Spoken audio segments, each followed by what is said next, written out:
काही रहस्य लपून राहत नाही आणि काही अपराध स्वतःच सुगावत देतात.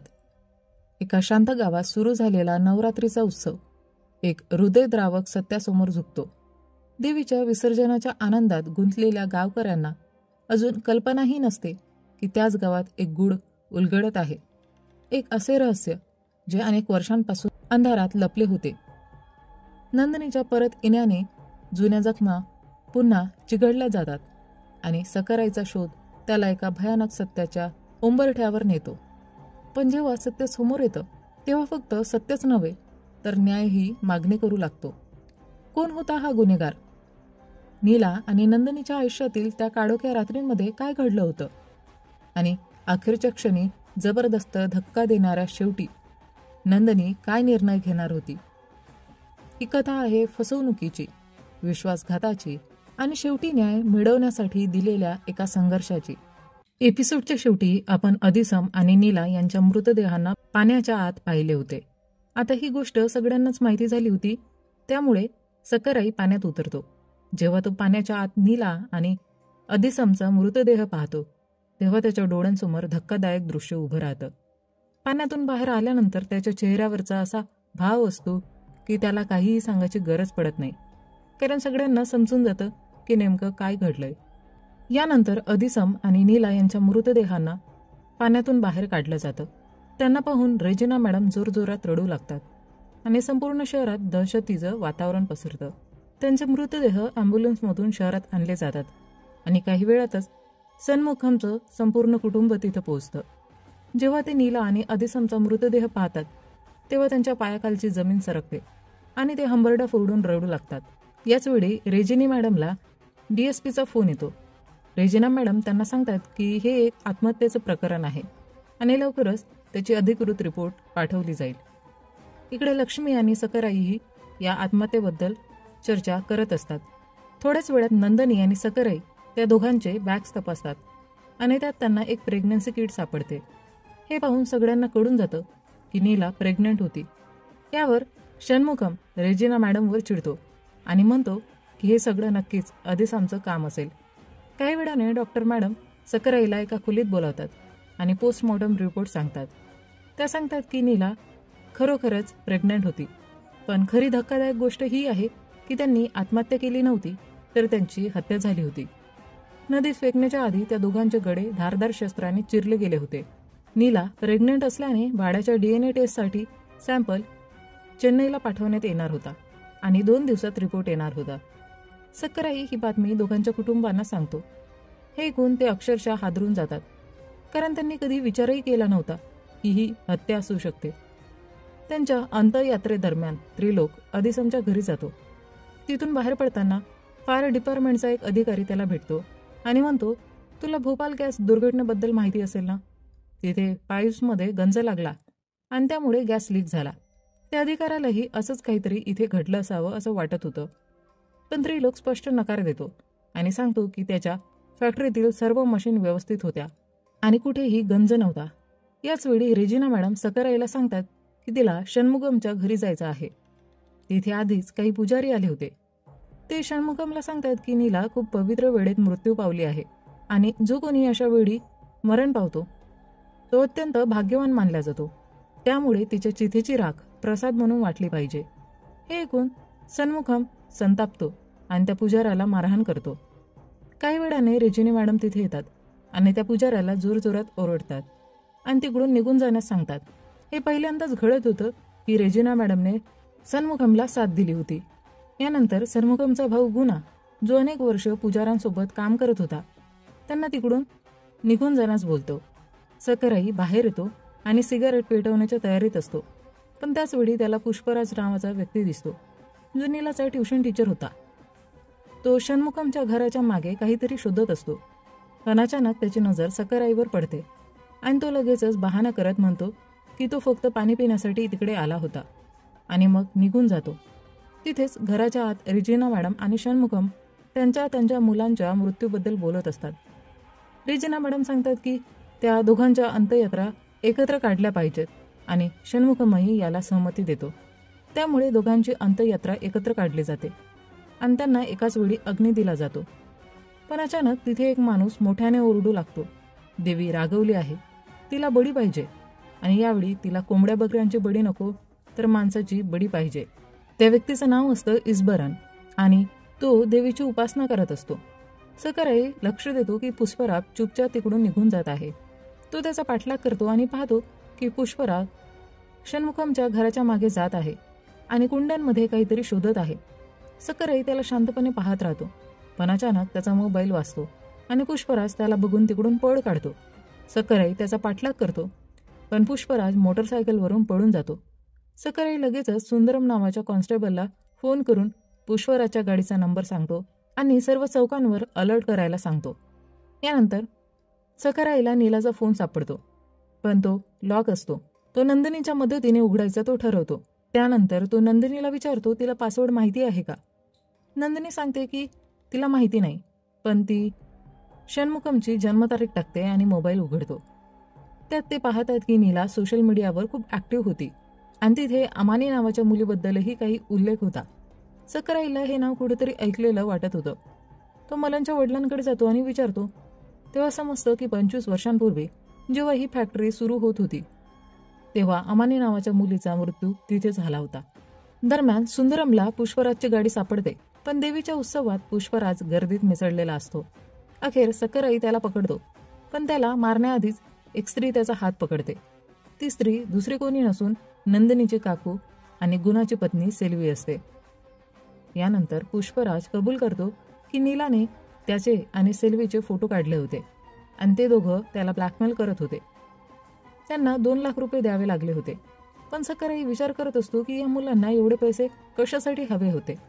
त्याला वाटतं की गोष्ट जितकी स्पष्ट दिसत आहे त्यापेक्षा ती जास्त गुंतलेली आहे. यानंतर आपल्याला ते ठिकाण दाखवलं जातं जिथे नीला आणि अधिसमचा मृतदेह सापडले होते.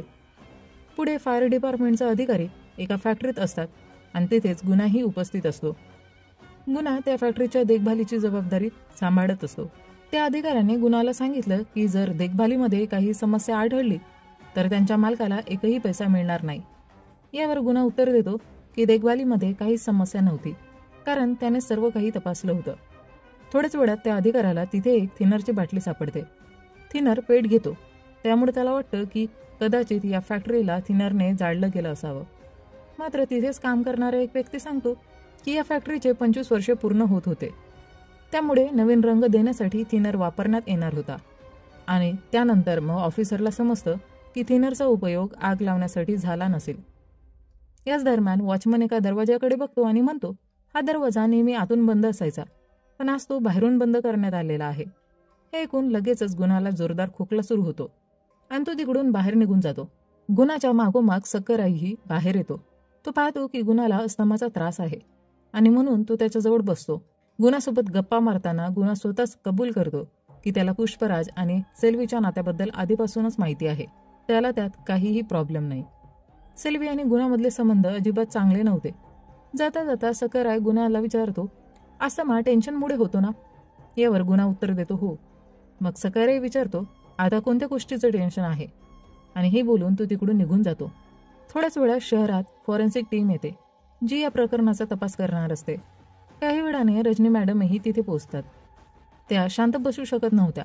त्यांना मर्डर करणाऱ्या व्यक्तीला शोधायचं असतं. इथे काही कुत्रे जंगलाच्या दिशेने धावतात, कारण त्यांनी काहीतरी सुंगलेलं होतं. ते कुत्रे सगळ्यांना एका बोगद्याच्या दिशेने नेतात, जिथे एका माणसाचा फोटो लावला होता.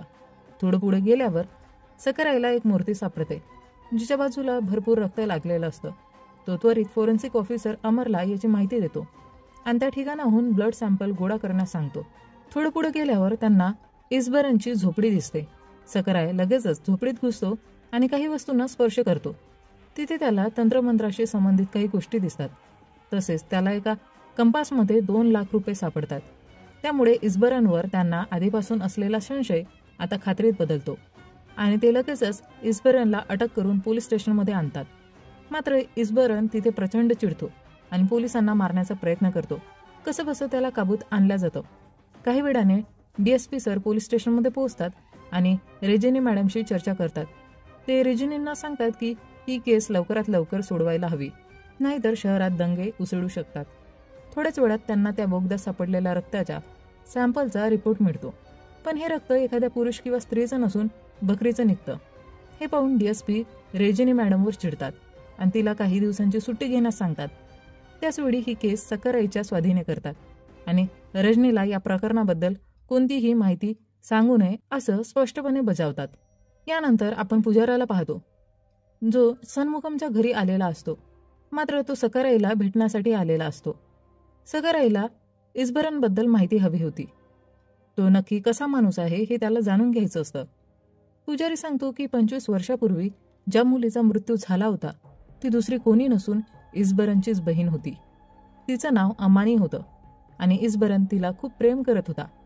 त्यामुळे सकराई अमानीचा फोटो घेऊन इस्बरनकडे जातो आणि इस्बरन त्या फोटोला पाहतो तेव्हा तो इमोशनल होतो आणि सगळं सत्य सांगण्यास तयार होतो. इस्बरन सांगतो की त्या रात्री अदिसम आणि नीला त्याला भेटण्यासाठी आले होते. त्यांना माहिती होतं की इस्बरन बकऱ्या आणि कोंबड्यांची बली देतो. त्यामुळे त्यांनी विचार केला होता की तो कदाचित हत्या देखील करू शकेल. म्हणूनच ते इस्बरनकडे सुपारी देण्यासाठी आले होते. मात्र इस्बरन त्याला थेट नकार देतो. पण जेव्हा नीला आणि अदिसम त्याला 2 लाख रुपये देण्याचं आश्वासन देतात तेव्हा पैशांच्या मोहापायी इस्बरन ते पैसे त्यांच्याकडून हिसकावून तिकडून पळून जातो. पुढच्या दिवशी सकराई आणि नंदिनी हॉस्पिटलमध्ये अदिसमच्या DNA रिपोर्टसाठी जातात. तिथे डॉक्टर त्यांना सांगते की नीला गर्भवती होती, पण त्या मुलाचे वडील अदिसम नव्हता. त्याचबरोबर ती हेही सांगते की नीलावर अनेक दिवसांपासून सेक्शुअल अब्यूज होत होते आणि तिचा बलात्कार देखील झाला होता. हे ऐकताच नंदिनीला भोवळ येते आणि ते खाली कोसळते. 7व्या एपिसोडच्या सुरुवातीला आपण पुन्हा त्या डेड पॉइंटला पाहतो जिथे नीला आणि अदिसमचा मृतदेह सापडला होता. त्यांचे मृतदेह खाणीच्या अगदी मध्यभागी सापडले होते. त्यामुळे पोलीस शोध घेतात की त्यांचे मृतदेह नक्की कुठून फेकले गेले असतील. ते खाणीच्या तिन्ही बाजूंनी जड वस्तू टाकून प्रयोग करतात, पण तरीही मृतदेह नेमके मध्यभागीच कसे पडले याचा शोध लावणे कठीण होतं. पोलिसांना हे देखील समजतं की तिथून शहराला पाणी पुरवठा होतो. जेव्हा मोटर चालू केली जाते तेव्हा बाजूच्या वस्तू खाणीच्या मध्यभागी ओढल्या जातात. याच प्रकारे नीलाचा आणि अदिसमचा मृतदेह देखील मध्यभागी ओढला गेला असावा. दरम्यान हॉस्पिटलमध्ये डॉक्टर नंदिनीची तपासणी करतात आणि सांगतात की तिचे ब्लड प्रेशर आणि ECG पूर्णपणे नॉर्मल आहे. ते विचारतात की तिला लहानपणी अशी भोवळ यायची का. नंदिनी सांगते की लहानपणी असं काही होत असेल, पण गेली 7 वर्ष ती कोइंबतूरमध्ये राहत आहे आणि तिथे तिला असा काही त्रास झाला नव्हता. डॉक्टर तिला 2 दिवस निरीक्षणाखाली ठेवण्याचा सल्ला देतात, पण नंदिनी नकार देते आणि घरी जाण्याचा आग्रह धरते. मात्र निघण्याआधी तिला पुन्हा अटॅक येतो आणि ती बेशुद्ध पडते. त्यामुळे तिला पुन्हा ॲडमिट केलं जातं. सकराई तिला बाहेरून प्रेमळ नजरेने पाहत असतो. लक्ष्मी हे पाहते आणि तिला समजतं की सकराई नंदिनीवर प्रेम करतो, पण ती काही न बोलता त्याला साथ देते. दुसरीकडे फायर डिपार्टमेंटचा अधिकारी त्या फॅक्टरीत थिनर सापडल्यानंतर संशय घेतो. तो शहरातील वेगवेगळ्या दुकानांमध्ये चौकशी करतो. फॅक्टरीसाठी 20-30 लिटर थिनर लागतो, पण दुकानदार सांगतात की इतका मोठा साठा ते ठेवत नाहीत. हॉस्पिटलमध्ये एका सायकॅट्रिस्ट डॉक्टरची एंट्री होते, जी कोइंबतूरवरून आलेली असते आणि पूर्वी नंदिनीवर उपचार करत होती. पण षण्मुखमला हे मान्य नसतं. रेजिना मॅडम त्याला समजावतात की ही डॉक्टर नंदिनीची परिस्थिती चांगल्या प्रकारे समजू शकते. दरम्यान पोलिसांना मृतदेह सापडलेल्या ठिकाणी एक तलवार देखील सापडते. अमर सांगतो की मृतांच्या जखमा आणि तलवारीच्या धारेत बरीच समानता आहे, त्यामुळे हेच हत्येचं शस्त्र असावं. सकराई फिंगरप्रिंट्स तपासण्याचा आदेश देतो. त्यानंतर सकराईचा हॅकर मित्र त्याला सांगतो की नीलाच्या सोशल मीडिया ग्रुपमध्ये 6-7 लोक होते, मात्र एकाच व्यक्तीबद्दल माहिती मिळत नव्हती, डॉक्टर डेव्हिल नावाच्या प्रोफाईलबद्दल. तो खो खो क्लबच्या मुलींना फॉलो करत होता. त्यामुळे सकराई त्या क्लबमध्ये चौकशीला जातो. तिथे त्याला त्रिलोक नावाचा इसम दिसतो, जो मुलींना संशयास्पदरित्या स्पर्श करत असतो. सकराई त्याचा फिंगरप्रिंट एका बॉटलीवरून घेतो आणि तलवारीवरील फिंगरप्रिंटशी तुलना करण्याचा विचार करतो. पण पोलीस अधिकारी त्याला सावध करतो की त्रिलोक एक प्रभावशाली व्यक्ती आहे आणि DSP त्याच्या बाजूने असू शकतो. म्हणूनच ते फायर डिपार्टमेंटच्या अधिकाऱ्याशी बोलतात, जो सांगतो की फॅक्टरीला आग लागली तेव्हा त्रिलोक एका गेस्ट हाऊसमध्ये होता. सकराई गेस्ट हाऊसमध्ये पोहोचतो आणि तिथे त्याला नीलाच्या मोबाईलमध्ये असलेल्या फोटोसारखे काही फोटो आढळतात. टेबलावर डॉक्टर डेव्हिल असे लिहिलेलं काहीतरी त्याला दिसतं. त्यामुळे त्याला खात्री पटते की हा सर्व प्रकार त्रिलोकच करत आहे. सकराई ही माहिती DSPला सांगतो, पण DSP त्याला पुरावा नसल्याने त्रिलोकला अटक करणं अशक्य आहे असं बोलतो. मात्र सकराई आशा करतो की तलवारीवरील फिंगरप्रिंट्स त्रिलोकशी जुळतील. अमर तपासणी करतो, पण तलवारीवरील फिंगरप्रिंट पुरेशा प्रमाणात जुळत नसतात. हॉस्पिटलमध्ये सकराई रेजिना मॅडम आणि षण्मुखमला सांगतो की या सर्व प्रकारामागे त्रिलोकच आहे. त्याला स्त्रियांबद्दल विकृती होती. त्याने खो खो क्लब सुरू केला आणि नीलासोबतही त्याचं काहीतरी कनेक्शन होतं. यानंतर सकराई आणि त्याची टीम त्रिलोकच्या मागावर जातात. तो एका बाईसोबत कारमध्ये असतो आणि काही महिलांना बाजारात सोडून घरी परतत असतो. सकराई हे सर्व रेजिना मॅडमला सांगतो आणि त्याचा पाठलाग सुरू करतो. पण तिथे एक वेगळाच प्रकार घडतो. ज्या स्त्रीचा तो पाठलाग करत असतो ती ट्रान्सजेंडर निघते. त्याचवेळी षण्मुखम आणि रेजिना मॅडम त्रिलोकला पकडून जबरदस्त मारहाण करतात. सकराई एका ट्रान्सजेंडर व्यक्तीशी बोलतो, जी त्याला सांगते की ते लोक नेहमी त्याच्या इमारतीत भेटत असत, पण त्यांच्यात काहीही वाईट संबंध नाही, कारण ते फक्त चांगले मित्र आहेत. ती ट्रान्सजेंडर हेही सांगते की त्रिलोक कोणत्याही स्त्रीसोबत काहीही गैरवर्तन करू शकत नाही, कारण त्याला मुलं आवडतात. हे ऐकून सकराई पूर्णपणे हादरून जातो आणि लगेचच ही गोष्ट रेजिना मॅडम आणि षण्मुखमला सांगण्यासाठी निघतो. तो त्यांना कॉलही करतो, पण ते कॉल उचलू शकत नाही, कारण ते त्रिलोकला मारण्यात व्यस्त असतात. थोड्या वेळाने षण्मुखम एक केरोसिनची कॅन घेऊन येतो आणि तो त्रिलोकवर ओततो. ते त्याला जिवंत जाळण्याच्या तयारीत असतात, पण योग्य वेळी सकराई तिथे पोहोचतो आणि सांगतो की ते चुकीचं करत आहे, कारण हा खरा अपराधी नाही. इतक्यावर एपिसोड 7 संपतो. एपिसोडच्या सुरुवातीला नंदिनी हॉस्पिटलमध्ये दाखवली जाते, जिथे एका सायकाट्रिस्टने तिची चाचणी सुरू केली आहे. डॉक्टर नंदिनीच्या लहानपणाबद्दल विचारतात, पण ती सांगते की तिला काहीही आठवत नाही. दरम्यान फायर डिपार्टमेंटच्या अधिकाऱ्याला पोलिसांच्या जीपमध्ये थिनर सापडतो. तो त्या संदर्भात कारखान्याच्या वकिलाला भेटतो. वकील त्याला सांगतो की जेव्हा त्रिलोकने ही कंपनी सांभाळण्यास सुरुवात केली तेव्हापासून ती तोट्यात जात होती. काही वर्षातच कंपनी पूर्णपणे डुबणार असल्याचं लक्षात आलं. त्यामुळे वकील आणि षण्मुखमने कामगारांच्या करारावर पुन्हा चर्चा केली.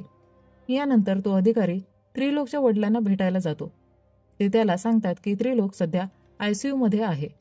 अधिकारी त्रिलोकच्या वडिलांना सांगतो की सुरुवातीला त्याने विश्वास ठेवला नव्हता की षण्मुखमने कंपनीला आग लावली, पण चौकशीनंतर त्याला सत्य समजलं.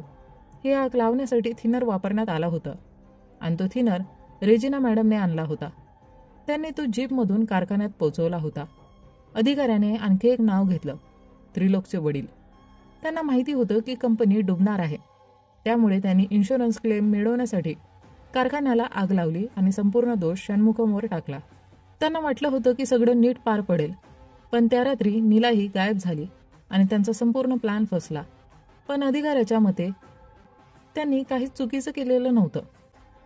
रेजिना मॅडमने शहरासाठी, त्रिलोकच्या वडिलांनी इन्शुरन्ससाठी आणि षण्मुखमने कामगारांना नुकसान भरपाई मिळावी म्हणून हे पाऊल उचललं. त्यानंतर रेजिना मॅडम आणि षण्मुखम DSP ऑफिसमध्ये जाऊन स्वतःला सरेंडर करतात. पोलीस त्यांना अटक करून पोलीस ठाण्यात घेऊन जातात. कोणालाही हे माहिती नव्हतं की सकराईही या कटात सहभागी होता, पण रेजिना मॅडम त्याला बोलते की त्याने हे कोणालाही समजू देता कामा नये आणि त्याला खऱ्या गुन्हेगाराचा शोध घेण्यास सांगते. पोलीस स्टेशनमध्ये फायर डिपार्टमेंटचा अधिकारी येतो आणि सांगतो की त्याची चौकशी पूर्ण झाली आहे. त्याच्या रिपोर्टमध्ये कुठल्याही व्यक्तीचं नाव नव्हतं, पण तो स्पष्ट करतो की ही आग जबरदस्ती लावण्यात आली होती. त्यामुळे कंपनीच्या मालकाला इन्शुरन्सचे पैसे मिळतील आणि कामगारांना नुकसान भरपाई दिली जाईल. सकराईच्या मनात एकच प्रश्न घोळत असतो, जेव्हा आग लागली तेव्हा तिथे उशिरा आलेली एक व्यक्ती होती, पण ती कोण? तो विचार करत असतानाच लक्ष्मी त्याला सांगते की नंदिनी हॉस्पिटलमधून गायब झाली आहे. सकराई ताबडतोब हॉस्पिटलमध्ये पोहोचतो आणि डॉक्टरांना विचारतो की नंदिनी एवढी वेडी नाही की ती स्वतःहून कुठेही निघून जाईल. डॉक्टर त्याला सांगतात की नंदिनी तिच्या लहानपणापासून सेक्शुअली अब्यूजचा बळी ठरत आली होती, त्यामुळे ती अजूनही त्या मानसिक धक्क्यातून सावरलेली नाही, पण आता ती कुठे आहे याची त्यांना कल्पना नाही. सकराई आणि लक्ष्मी त्याच्या घरी जातात, जिथे त्यांची नोकरानी त्यांना सांगते की नंदिनी काही वेळापूर्वी तिथे आली होती आणि त्याच्या आईला भेटून निघून गेली. सकराई जेव्हा त्याचा लॉकर उघडतो तेव्हा त्याला समजतं की त्याची सर्व्हिस रिव्हॉल्वर गायब आहे. दरम्यान नंदिनी एका जुन्या स्मशानभूमीजवळ दिसते. थोड्या वेळाने एक अनोळखी व्यक्ती तिच्या जवळ येतो. दुसरीकडे सकराई तिला शोधत तिच्या घरी पोहोचतो, पण तिथे कुलूप असतं. तो खिडकीजवळ एक सावली पाहतो आणि त्याला कळून चुकतं की आत कुणीतरी आहे. तो मागच्या दरवाजातून आत घुसतो. घरात सकराईला सेल्वी भेटते. ती त्याला सांगते की पुष्पराज तिला भेटायला येणार होता, पण तो अजून आला नाही. आज नवरात्रीचा शेवटचा दिवस होता, त्यामुळे गावातील सर्व लोक देवीच्या विसर्जनासाठी गेले होते. सकराई सेल्वीला सांगतो की नंदिनी हॉस्पिटलमधून गायब झाली आहे आणि म्हणूनच तो तिला शोधण्यासाठी आला आहे. षण्मुखम तुरुंगात असल्याने सेल्वी देवीला कॉल करते, पण देवी फोन उचलत नाही. मग ती गुणाला फोन करते, पण तो देखील फोन उचलत नाही. ती बोलते की त्यांनी त्यांच्या काकांना माहिती दिली असेल. सेल्वी सांगते की जर त्या दिवशी गुणा उत्सवाच्या दिवशी झेंडा फडकवायला गेला नसता तर नीला त्याला नक्की विचारून गेली असती. सकराई सेल्वीला सांगतो की त्याने त्या दिवशी पाहिले होते की पुजाराने कपाल उचलले आणि झेंडा फडकवला होता, पण गुणा त्यांना कुठेच दिसला नव्हता. त्याचवेळी सकराई विचार करतो की ज्या दिवशी फॅक्टरीला आग लागली त्या दिवशी गुणा तिथे नव्हता. याचा अर्थ गुणा हा तोच माणूस होता जो त्यांच्या नजरेतून सुटला होता. सेल्वी त्यांना सांगते की जेव्हा षण्मुखम भैया त्या दोन्ही बहिणींना मारायचे तेव्हा त्या घाबरून तिच्या घरी यायच्या, पण जसजशा त्या मोठ्या होत गेल्या तसतशा त्यांनी येणं सोडून दिलं. सकराई विचारतो की त्या दोघींचं वय किती असेल जेव्हा त्याने घरात येणं बंद केलं. सेल्वी सांगते की 12-13 वर्ष. एवढं ऐकताच दोघंही हादरतात, कारण त्यांना आता समजलं की गुणा हा तोच माणूस होता ज्याने नंदिनी आणि नीलावर लैंगिक अत्याचार केले होते. त्या जुन्या स्मशानभूमीजवळ गुणा उभा असतो आणि तिथेच नंदिनीही असते. नंदिनीनेच त्याला तिथे बोलावलेले असते. गुणा म्हणतो की नीलाने देखील त्याला इथेच बोलवून घेतलं होतं आणि तोही तसा चुपचाप आला होता. तो सांगतो की त्याने नीलाचा खून केला नाही, तो एक ॲक्सिडेंट होता. आपण पाहतो की जेव्हा गुणा तिथे पोहोचतो तेव्हा अधिसाम हातात तलवार घेऊन तिथे आलेला असतो, पण फॅक्टरीत झालेल्या स्फोटामुळं सगळेच खाली कोसळतात. त्या गडबडीत गुणा तलवार उचलतो आणि अधिश्यामच्या गळ्यावर वार करतो, ज्यामुळे अधिश्याम जागच्या जागी मरतो. गुणा नीलाला तिकडून घेऊन जाऊ लागतो, पण त्या गडबडीत नीलाच्या गळ्यावर सुद्धा तलवारीचा वार होतो आणि तीही मरते. दोघांचेही मृतदेह तो खाणीत टाकतो. ही सर्व माहिती ऐकताच नंदिनी पूर्णपणे खचते. तिच्या हातात बंदूक असते, पण ती काहीच करू शकत नाही. दुसरीकडे सकराईने गुणाचा नंबर ट्रॅक केला होता आणि त्याला समजलं की तो जुन्या स्मशानभूमीजवळ आहे, त्यामुळे तो तिथे पोहोचतो. नंदिनी गुणाला सांगते की त्याने लहानपणी तिच्यावर जे अत्याचार केले त्यामुळं ती कोइंबतूरला पडून गेली होती. त्यावर गुणा म्हणतो की जर असं असेल तर तिने नीलाला इथं कसं सोडून दिलं. यावर नंदिनी अपराधी भावनेने घेरली जाते, कारण तिला जाणवतं की आपण नीलाला वाऱ्यावर सोडून दिला, म्हणूनच हे सर्व घडलं. गुणा सांगतो की तो तिला खूप प्रेम करतो आणि आता ते दोघं असं लपून छपून राहणार नाहीत. ते हे शहर सोडून निघून जातील. नंदिनी फक्त त्याचं ऐकत राहते, कारण ती मोठ्या मानसिक धक्क्यात असते. गुणा तिच्या हातातील बंदूक हिसकावून घेतो. त्याचवेळी सकराई तिथे पोहोचतो आणि गुणाला मारहाण करतो. थोड्याच वेळात नंदिनी बंदूक उचलते आणि गुणावर कंटिन्युअसली गोळ्या झाडते. गुणाचा मृत्यू होतो. त्या क्षणी देवी देखील शांत होते आणि प्रसन्न होते. शेवटी आपल्याला दाखवलं जातं की 90% लहान मुली लैंगिक अत्याचाराला बळी पडतात आणि हे कृत्य बहुतांश वेळा ओळखीच्या लोकांकडूनच घडतं. मुली त्या व्यक्तींवर विश्वास ठेवतात आणि जेव्हा त्यांच्यावर असा अत्याचार होतो तेव्हा ती घटना त्यांचा पाठलाग आयुष्यभर करत राहते. अखेर सत्य उजेडात येतं, अन्यायाचा अंत होतो आणि काही जखमा कायमस्वरूपी खुणा सोडून जातात.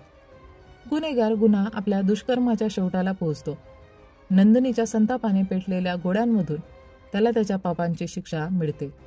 देवी जणू न्याय मिळाल्याच्या समाधानाने प्रसन्न होते. पण हा फक्त एका गुन्हेगाराचा शेवट नव्हता. हा नंदिनी आणि नीला यांच्यासारख्या असंख्य मुलींच्या वेदनांचा साक्षीदार होता. सकराईने केलेल्या तपासामुळं सत्य बाहेर येतं, पण यामुळे अनेकांचे आयुष्य कायमची बदलून जातात. त्रिलोकच्या प्रकरणाचा शेवट वेगळ्या वळणावर होतो. कंपनीच्या षडयंत्राचा गुंता उलगडतो आणि शहराने एका काळ्या सत्याचा सामना केला. ही कथा संपली असली तरी ती विचार करायला लावते. असे किती गुन्हे आपल्या आजूबाजूला घडतात की ती नंदिनी आणि नीला आजही कुठेतरी न्यायाच्या प्रतीक्षेत असतील.